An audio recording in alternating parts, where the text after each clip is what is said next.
Welcome to McKnight Tonight. Here's Rob McKnight. Hello there, I am Rob McKnight. Welcome to McKnight Tonight. It is Thursday, January 29, 2026. Thursday, Amanda. Tipsy Thursday. Let's see. I thought tonight we might check out what wine we're drinking. Now, Amanda went to BWS and she got this one, Cape Campbell. It's a Sauvignon Blanc. Maybe we should start telling everyone ahead of time what we're going to drink and we could all drink together. That'd be nice. That'd be an idea. So we're going with the white wine tonight. Usually I have the red, but what? That's a bit much. We are doing a show. It's like half a litre. It's funny. This is my usual pouring style. And now that we're on air. It should be about half of that. I'll give you half of that. You could never work as a waiter. We have a friend, Tara, and when we go to her place and she serves us a white wine, it's the smallest amount, and I'm just like, one gulp and I've finished it. Does that make me... I don't know what that says about me, but here's your drink, Amanda. Thank you. Cheers, everyone. Cheers. I hope you have good fortunes and nice wine. Oh, that's nice. Did you get that on special? At the old BWS. I think she did. Let us know what you're drinking by going to YouTube. Tell us in the comments section what you're drinking at youtube.com/@McKnight And if you are a new subscriber, make sure you subscribe and hit the bell, and then you'll get notifications of when we're on and when we're going live and when I upload clips. And you know what? You can always become a paid subscriber because we do special little videos from time to time. Big show tonight. It is a night of hot topics. Coming up tonight, we are tackling a story that goes right to the heart of how Australia treats its most vulnerable. So why is the media punching down on the NDIS? Article after article, the media is attacking the people on this scheme. New video emerges in the Alex Pretti case in the US. It's footage that adds fresh complexity to an already explosive story. We'll also look at the back-to-school backlash in Queensland, where haircut rules, yes, haircuts, have sparked outrage among parents. Plus, a Rob's rant that will make you do a double take, certainly did with me. Emotional support dogs patrolling an international airport. Honestly, only in 2026. And later, remarkable vision of first contact between an Amazon tribe and Westerners for the very first time. That's all ahead in this edition of McKnight Tonight. As I said, it's a night of hot topics. Let's get into it. The NDIS is back in the spotlight today with Thriving Kids, a replacement program for developmental delay and autism. It's set to become a discussion item at tomorrow's National Cabinet. Prime Minister Anthony Albanese was asked about it during a press conference earlier today. I'm calling upon state premiers all know that we need to get NDIS spending under control. The NDIS is such an important project. It's something that we should be really proud of as Australians. But it was designed to ensure that people with disabilities get the care that they need. But we know that there have been some misuse of the system, and that's why we want to make sure that it's sustainable, so that in the future people with disabilities can continue to rely upon the scheme.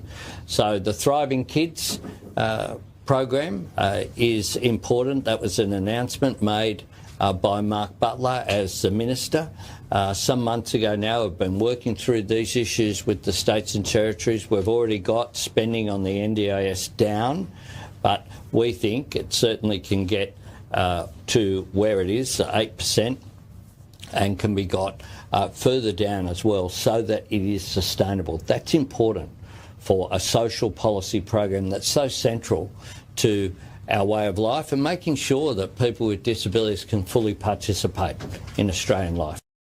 Well, I agree with that. My concern is that this Thriving Kids, I don't trust it. I don't like what the government is doing and why kids on the spectrum are being moved off the NDIS. They need that NDIS help. And come on, we know you don't move people off a scheme when you're trying to bring that scheme down if you're going to give them the exact same benefits and spend the exact same money. He admitted in that they've got to bring the NDIS funding down. So this is all about getting kids off NDIS. Now, yes, he wants the states to be involved and hospital funding is tied up with it. But I am really concerned about what it means for kids on the spectrum. And I'm not convinced that the government has the best of intentions with this change in the legislation and the categories. But look, when it comes to the NDIS, there's a pattern that's becoming impossible to ignore in parts of the media. And once you see it, you can't unsee it. When budgets are tight, when systems are complex, and when the people affected don't have powerful voices, some outlets, they don't punch up, they punch down. And right now, one of the biggest punching bags in the Australian media is disability, specifically the NDIS. Now, let me walk you through 3 recent examples, because taken together, they tell a bigger story about how this debate is being framed and who gets hurt along the way. Example 1 comes from the Australian. A headline warning that ADHD stimulant medication has become the fastest growing drug on the PBS. Now, on the surface, that sounds like a legitimate public interest issue. Maybe it is. And yes, prescription growth, cost and safeguards are fair to examine. But look at how this is framed. The article leans heavily on phrases like diagnosis on demand, over-identification, and social media-fueled ADHD. The subtext is clear. People aren't sick, they're trendy. But here's the part that really gets said loudly enough. ADHD isn't new. What's new is adults are finally being diagnosed after decades of being missed, dismissed, or mislabeled. And as most of you know, I fit into that category. The fact that I was undiagnosed for many years actually affected my life in so many ways, including issues at work and home. Increased diagnosis does not automatically equal overdiagnosis. It can also mean long-standing underdiagnosis is finally being addressed. And yet the tone of this coverage leaves people with ADHD, people who rely on medication to function, to work, to parent, feeling like they're rorting the system. I should say this plainly.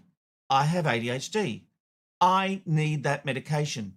And articles like this don't just raise questions, they plant suspicion. Let's go to example 2, because it's even more revealing. A news.com.au story claims an Australian man made $6 million from the NDIS, clearing deceased estates and flipping the goods for profit. Won't believe this. I just had a guy come up to me at the gym and he told me that he gets NDIS funding to do estate clearances. He's made $6 million with NDIS funding since 2016, clearing people's estates. The government funds him and funds them to do it. He's made $4 million reselling the second-hand goods under NDIS funding.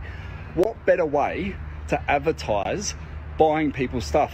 You actually get it for free and you get paid to remove their contents. It's like 1-800-JUNK or whatever.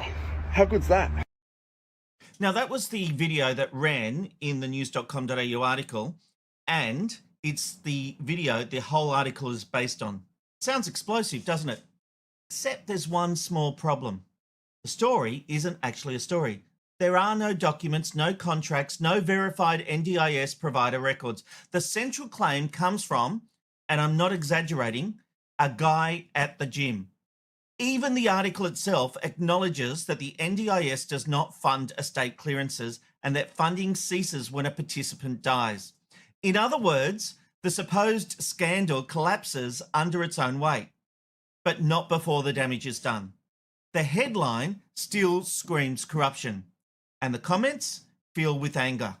And once again, the takeaway is simple. The NDIS is broken, people are rorting it, and those who need to support or who need support are somehow to blame. And then there's example 3, a column, also from the Australian, that openly mocks the idea of the NDIS. A satirical piece about seasonal gluttony, ending with the punchline, "We'll pop it on the NDIS."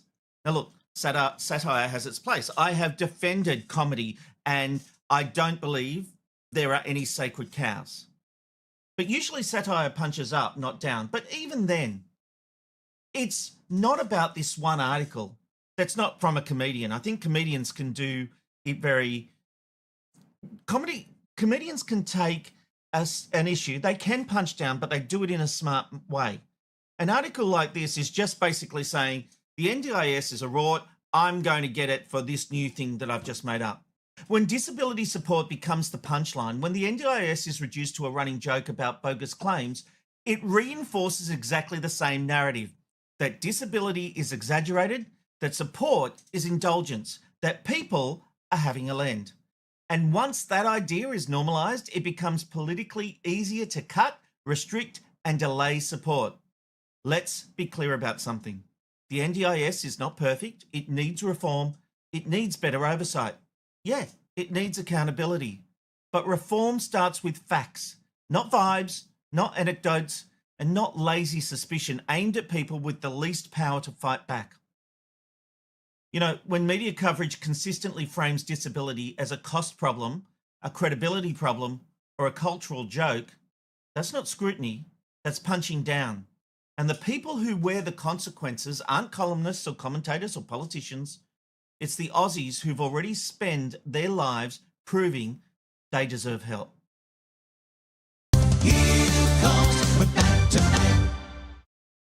Okay, let me know your thoughts at youtube.com/@McKnight tonight.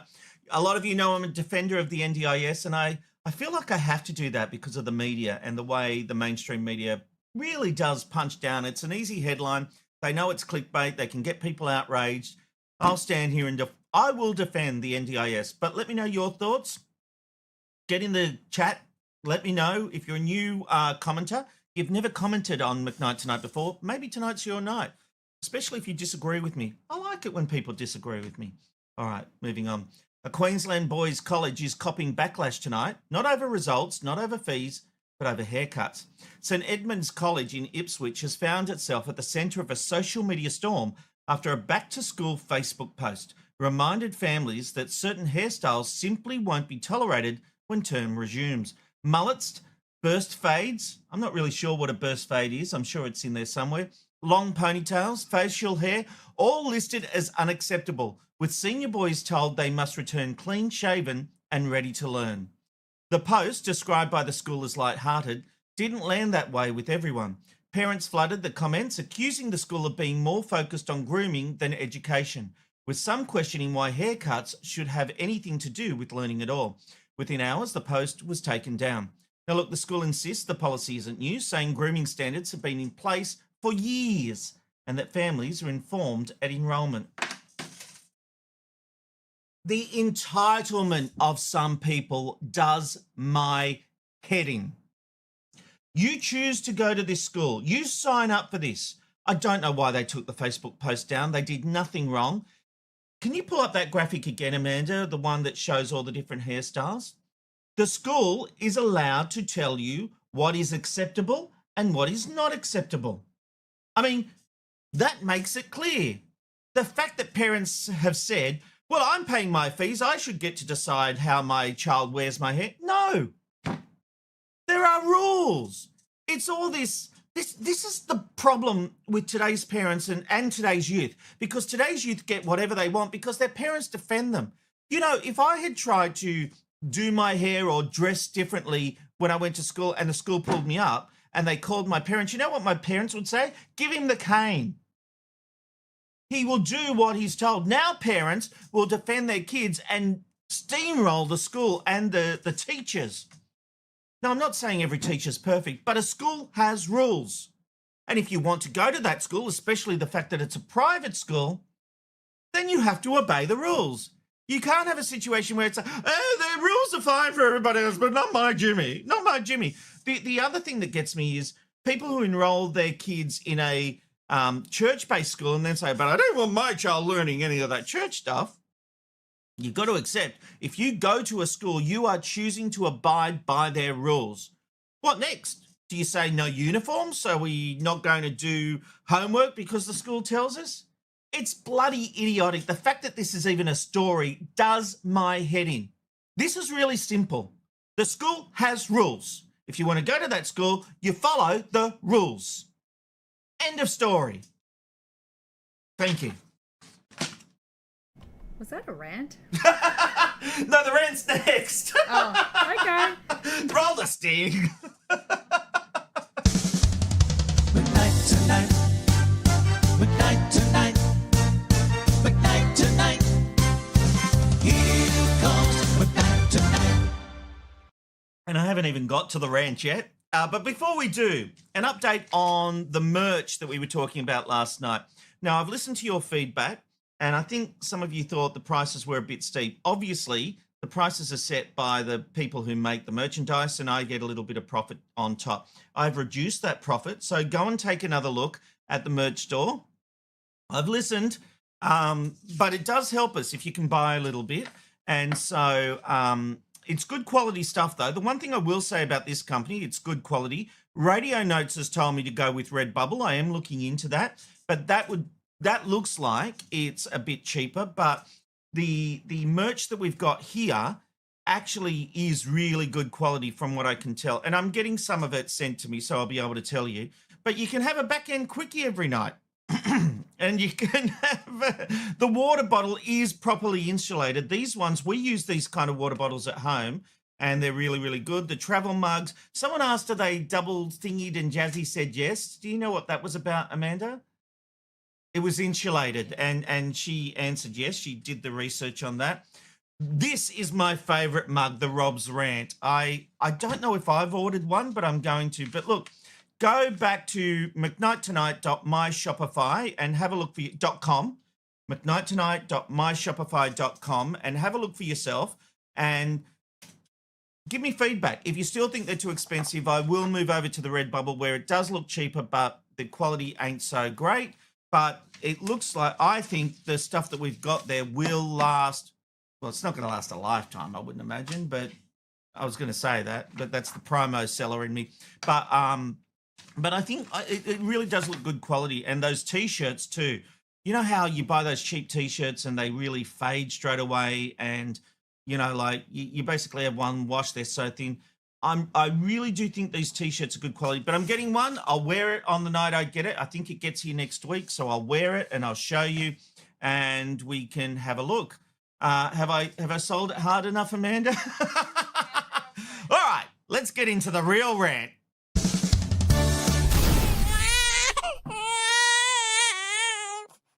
Now, look, I saw something on American news that has just left me shaking my head. Take a look. At Felipe Angeles International Airport in Mexico, passengers are discovering a different kind of welcome, one that comes with wagging tails, soft fur, and comforting snuggles. Emotional support dogs have become the newest addition to the airport staff, helping travelers relieve stress and anxiety before, during, or after their flights. The program was launched in November last year by airport officials in coordination with the National Guard.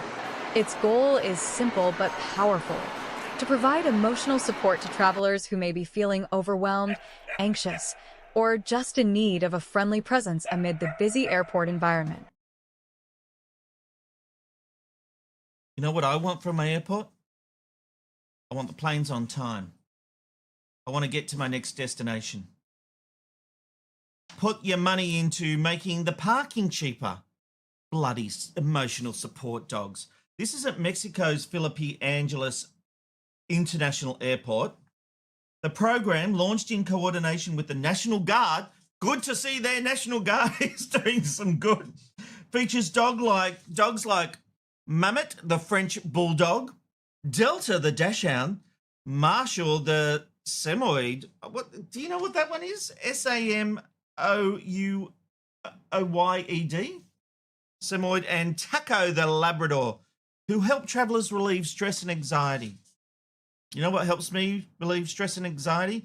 Getting to my destination, not having planes cancelled. And then there's always a good whiskey. I think this is the absolute waste of money. It's almost as bad as Virgin putting pets on planes, which I think they're extending the trial and they're doing it more. I mean, you all know we've got a new dog, Sansa, which is pooing and weeing everywhere and tearing up everything, the toilet paper, but we're not allowed to talk about that, are we, Jazzy? No, she's lovely. I know I do love her. But I just think this is ridiculous. I just cannot believe that we are having emotional support dogs. People can have their own emotional support dogs. There are people who need that, and it's legal and they can do it. No dramas. But seriously, what if people get confused when the sniffer dogs come around? You're not allowed to touch them. They all get the officers get funny, but then you're being told you can pat these ones. It's confusing and it's bullshit and it's not needed. That's Rob's rant.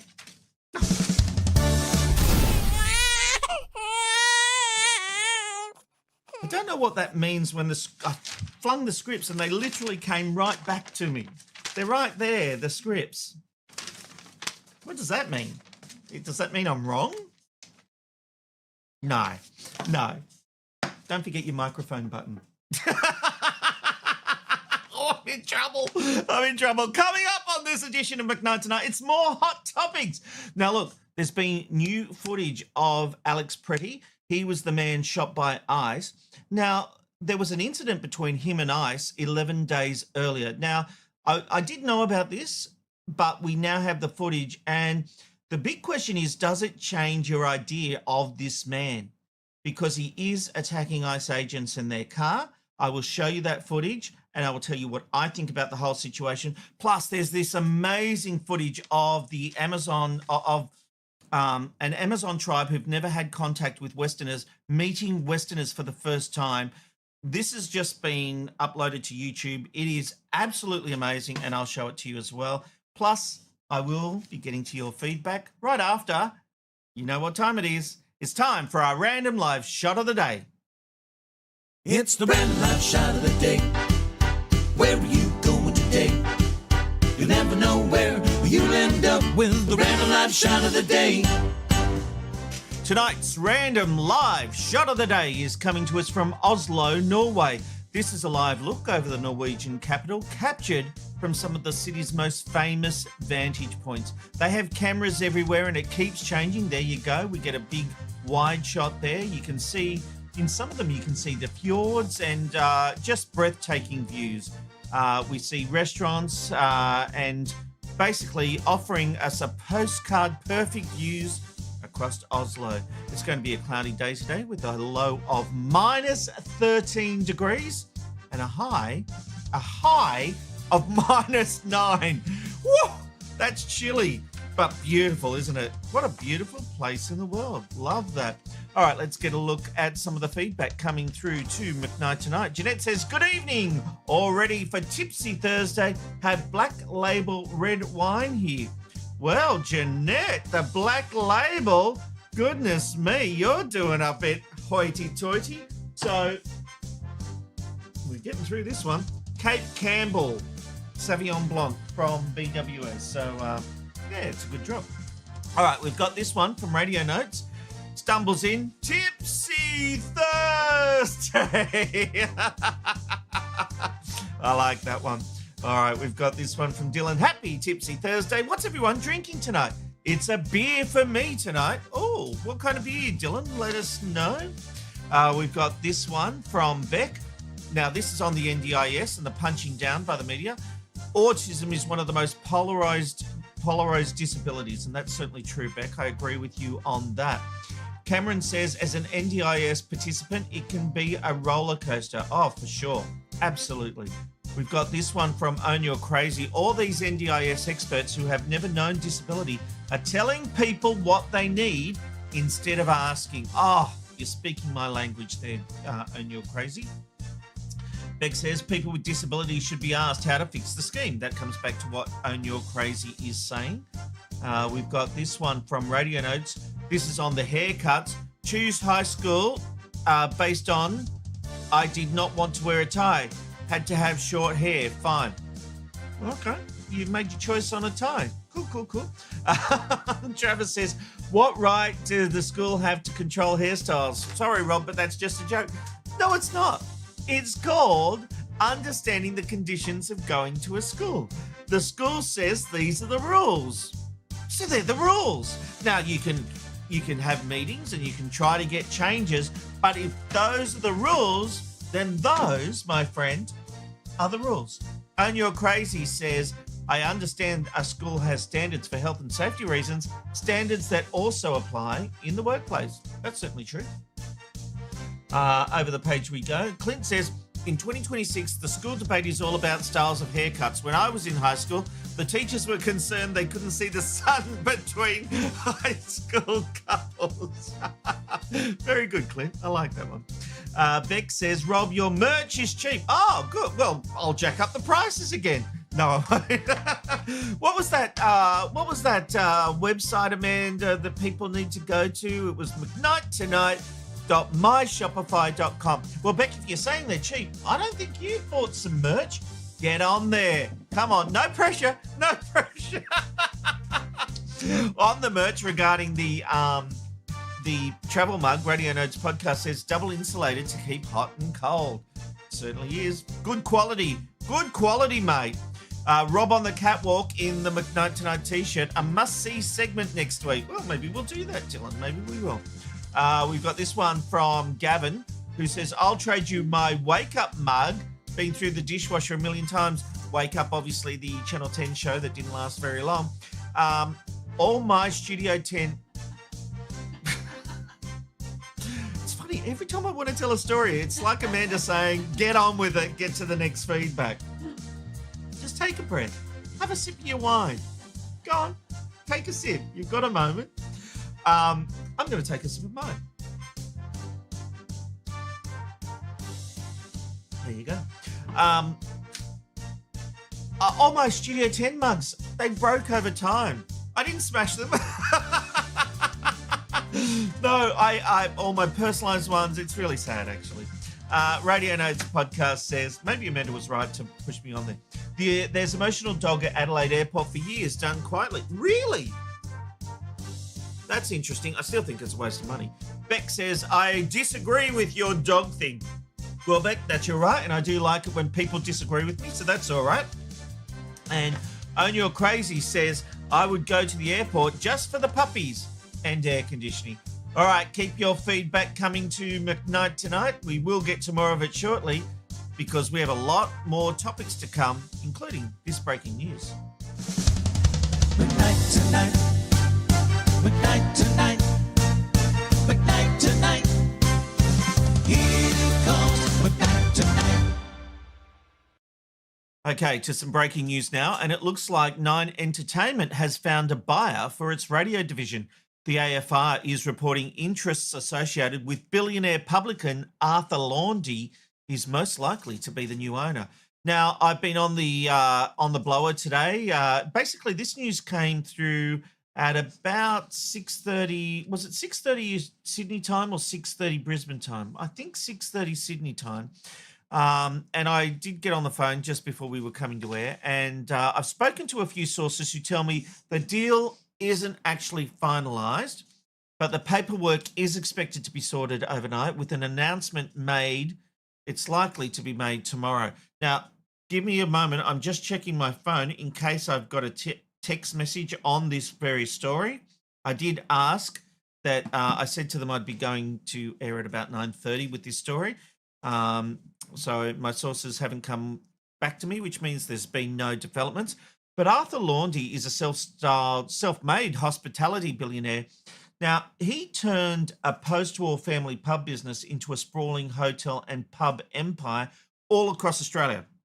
He's recognised as a major figure in the country's hospitality sector and remains active in both business operations and industry dialogue well into his 80s. What's interesting, he hasn't been involved in the media.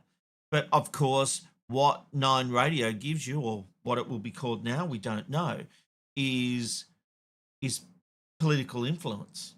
You've got people talking about issues of the day, and it gives you meetings with politicians, although this guy probably gets meetings with politicians anyway. But it's going to be very interesting what he does. We could see the return of Ray Hadley, because Ray Hadley, I'm told, is a friend of Arthur Laundy's.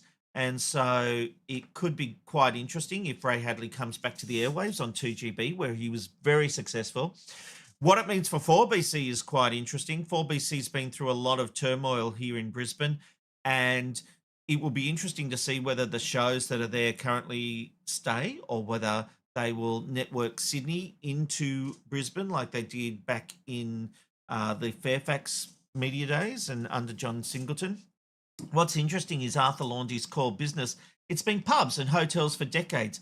So acquiring a national media footprint, including all those stations, 2GB, 3AW, 4BC, 6PR, it represents a significant diversification into media and communications. This expands his business interest beyond venues and property. It would be the first major non-hospitality acquisition of this scale in his portfolio. We are in for some very interesting times. Someone has just asked, I am not surprised about the selling of Nine Radio. Nine Radio made $9 million in profit last year. And you and I look at that and go, well, why would Nine want to sell it? It's in profit. It's making a lot of money. Well, so here's the way it's explained to me. $9 million in the size of Nine Entertainment is relatively small. So they've got their newspaper division, their television business, their streaming business through Stan, and $9 million as a profit is a line item almost. It's not much. There has been talk that the profit is actually reduced if you take into consideration that sales, publicity, all these extra things that behind the scenes have been done through Nine Entertainment and not as the radio division separately. So taking on this radio business means that you have to have people doing the sales, doing the publicity, all those kind of things. It's also interesting that Nine recently has been bringing back localized sales teams to the radio business. It was being done through the television arm. That hadn't overly worked. And now they are bringing back local sales teams, and that has been driving some revenue. So we'll expect the announcement tomorrow, I mean. If I hear anything tonight through my sources, I will certainly let you know. But this is one to keep an eye on. McKnight tonight. McKnight tonight. McKnight tonight. Here comes McKnight tonight. Okay, I'll get to more of your feedback shortly at youtube.com/@McKnight tonight. And we'll even fit in a back-end quickie. All right, moving on. New footage has come to light of Alex Pretti 11 days before he was killed by ICE agents in Minnesota. The video shows Pretti being hostile towards ICE agents and damaging property. Now, NBC reports the authenticity of this video has been confirmed by representatives of Pretti's family. On the morning of January 13th, our team received a tip that federal agents were blocking a street at the corner of East 36 and Park Avenue in Minneapolis. We arrived around 10:15 a.m. We saw observers shouting at the agents as they walked back to their vehicles. When they started driving away, the man kicked their taillight. An agent then got out of the vehicle, grabbed him, and pushed him to the ground.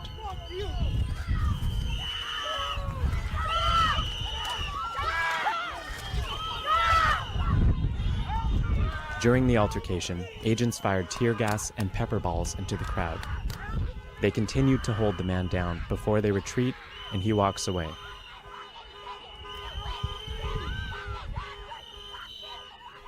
The man in our footage is wearing a similar outfit to what Pretti was wearing on the day he was killed.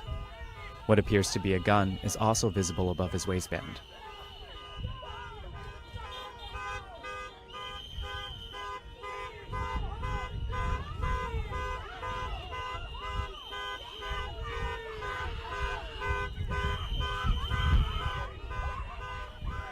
Here, he continues to stand at the scene.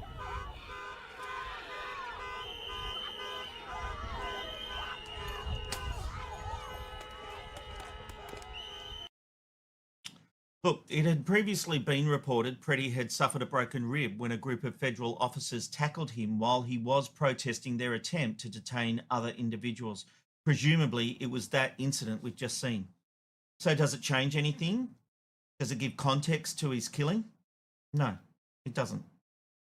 Now, the video that we've just seen, and I think we've got it again, it's not a good look for him. It does show an aggression. He spit. I think he spat there, and then of course this moment where he kicks, where he kicks the tailgate. That's not great, and it's not a good look. But in the moment, when he was facing off with ICE agents 11 days later, were they aware of that? But even if they were, did that justify a killing? Did that justify them pulling their guns out on him? So we've seen this. Let's go to what happened on that day with Alex, the day he was killed. So he's stepping in. Now, at this point, he's not attacking vehicles or ICE officers, despite what has been said. And he still ended up dead. Now, did these ICE agents know him? There is talk of a database, that ICE agents have a database of known protesters, agitators. But even then, it still doesn't matter. It does not matter what happened previously. In that moment, he was not posing a threat to the ICE agents. He was literally caught up in the middle of a scuffle where he was trying to help someone who had been thrown to the ground up. None of it justifies the killing of Alex Pretti. I don't care what narrative they're trying to spin. They can bring up every bad thing the guy's ever done, because the ICE officers only had that moment to judge, and they decided to kill an American citizen who was not brandishing a weapon. In fact, had the weapon taken away. But I tell you what, this is where the protest movement needs to be careful. Otherwise, they risk losing support. Last week, I showed outrageous scenes of protesters going inside a church and causing chaos. Well, tonight, there have been more protest scenes inside a house of God. I know you voted to increase ICE funding, so I wanted to get something for you. This is an adult diaper for when you pee yourself. You're the type of leader we need right now, someone who soils themselves with ashes here at our door. I didn't know we were doing gifts up top. I actually also have some gifts. I have some knee pads for you. You can use these while you blow Donald Trump. I just would like to say really quick, as a Jewish man, I have never felt safer than when there is a masked Gestapo in the street. Tell Good you made a mistake.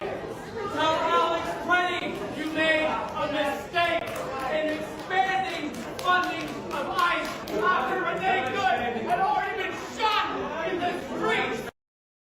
This does not help their cause at all. Now, there might be justification for getting up and saying, how dare the Democrats agree to the funding of ICE? And that is playing out in the US at the moment. There could be another government shutdown because there are Democrats saying they will not support any further funding of ICE. So this is going to get very messy in the next few weeks. But the issue I have is, even if you forgave these protesters taking place in a church because that's the only place they can get to this representative, okay, I'll even cop that. But when you bring diapers and when you bring a mat so that he can give Donald Trump a blowjob, that's ridiculous. It's outrageous. At what point does that become a civil conversation where you're trying to get your point across? At what point does anyone take you seriously when you are going to that, when you are stooping to that level? I just don't think there's any rhyme or reason why these two people that were there protesting should be taken seriously, even though they have valid points.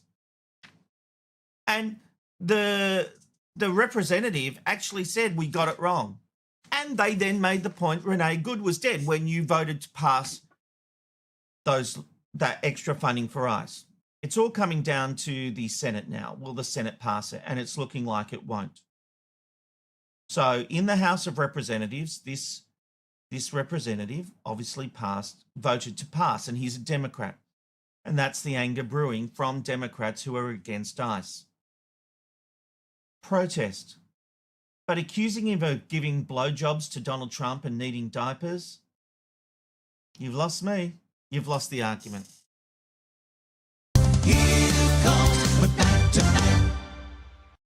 Oh, let me know what your thoughts are. It does my head in. They don't help themselves. Hey, let's have some positive stuff, because amazing footage has been released of first contact with an Amazon tribe as they interacted with Westerners for the very first time. Now, this was shown on a podcast with American conservationist and podcaster Alex Pretti, and author Paul Rosoli showed the footage. This is amazing. This is the moment. This is us running when they're out. They're coming down the beach. Yeah. We're just... Oh, wow. Yeah. Oh, wow. You see how many thousands of butterflies. But look at the way they move. Look at the way they point. Look at him with his bow. Wow.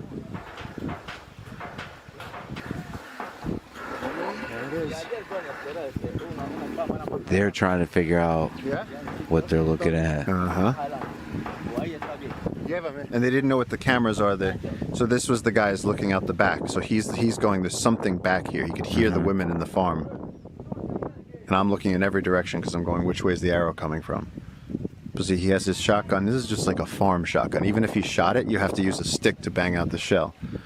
But see, as they come closer, they start laying down their... See, he's laying down his bow and arrow. They understand. No mole. So these are warriors, and the way they were at first moving, it really looked like they're ready for violence. And now they're all standing in a relaxed... Yeah. And smiling? Are they smiling? Smiles come at some point.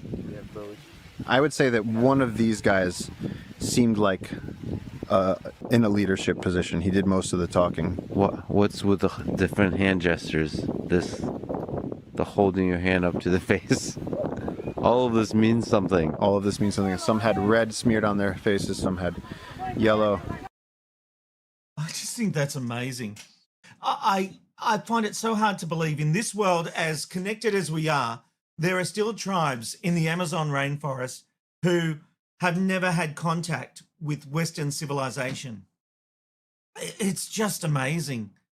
You know, it reminds me, Amanda, of that movie, The Gods Must Be Crazy. Remember when the Coke bottle fell out? Yes, that's right. What a great movie.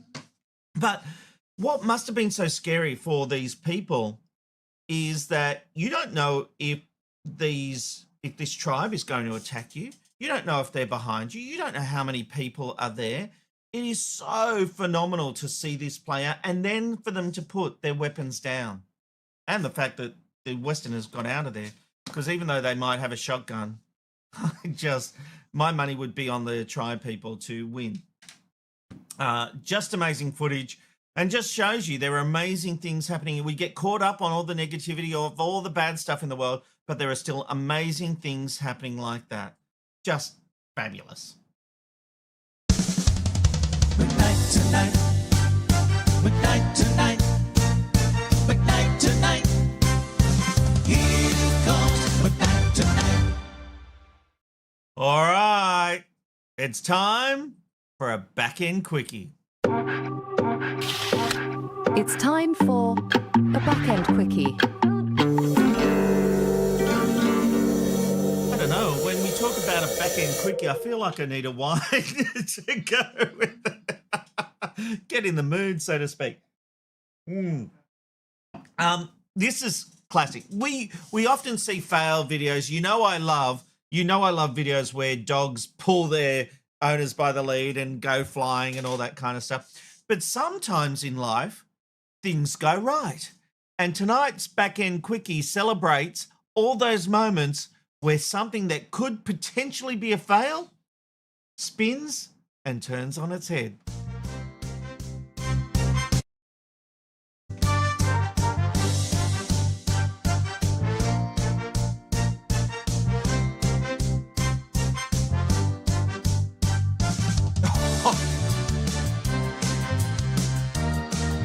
Oh, I'd love to do that.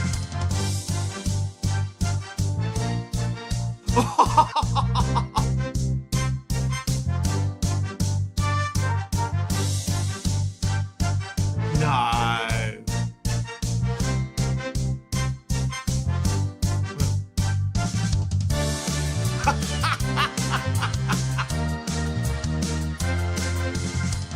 That's good. Wow.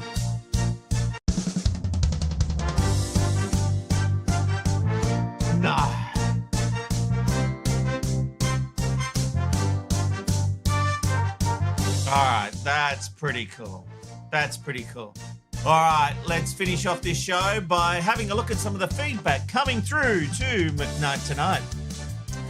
Dylan says he just did his order. Good man, Dylan. Good to see. We've got this one from Beck saying, come, tell me what I need. Beck, you know what? The hat. I reckon the hat's pretty cool. Go and buy the hat. I bought the black one. Maybe you could buy the white one and send us a picture and show us what it looks like. Because I'm actually looking forward to the hat. Wear my T-shirt, wear my hat, walk down the street in the Gold Coast, people saying, what the hell's McKnight Tonight? Give me a slap over the head. Yeah. All right. We got this one from Dylan. Interesting that 9 sells out as 7 buys into radio. Yeah, that's a very good point, Dylan. Yeah, very, very interesting. Own Your Crazy says, Pub FM coming to a dial near you. Thank you for that. We got this one for Beck.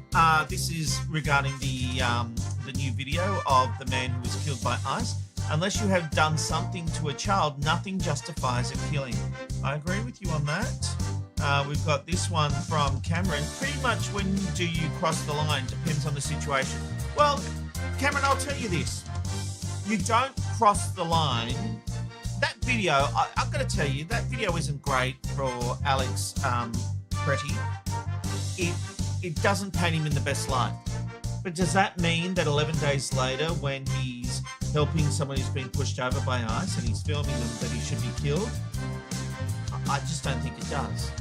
Own Your Crazy says, what do they preach in that church? Why does that matter? I don't think that matters at all, mate. Clint says, protesters who are in the church, they are in a place of worship, not a town hall meeting. There is a time and a place. Church is not the place. Yes, I absolutely agree with you, and I'm not religious, Clint, and I agree with you 100%.